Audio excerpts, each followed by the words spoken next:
Hi everybody! Today I'm going to be doing the YouTube Pagan Challenge Week 7, which is how do you view sacred texts or mythology.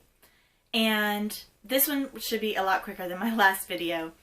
As far as sacred texts go, my mind really goes to things like the Bible or the Torah or any of the Abrahamic books or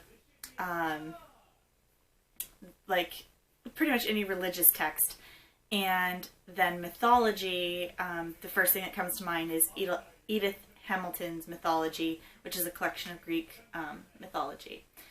And personally, I really don't put a whole lot of weight into sacred texts or mythology.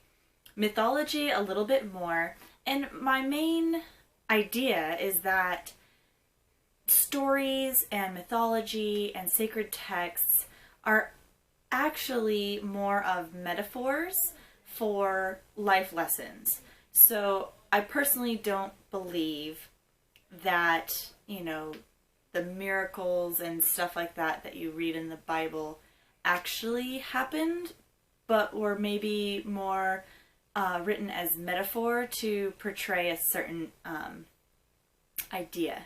And the same with a lot of Greek mythology, that the stuff that happened didn't actually happen exactly as is written.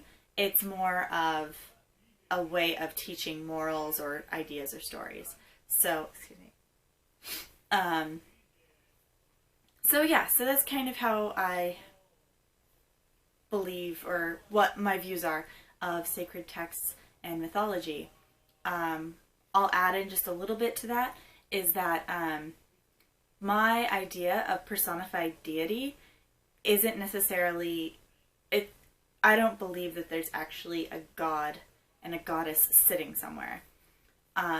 For me, it's more of gods and goddesses, or any sort of entity, is a creation to help us handle or deal with understanding greater concepts.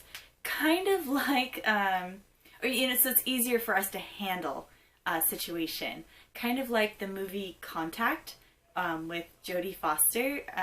It was written by Carl Sagan, and in the movie, when she goes to meet the alien race that sent these plans to Earth, they show up as her dad.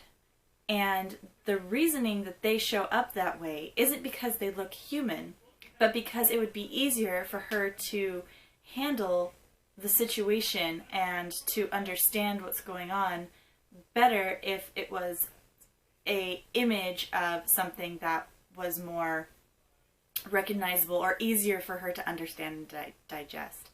So that's kind of my idea of personified deity, and through that, mythology, like, the stories and stuff are just a way to help us get an idea of larger concepts or ideas.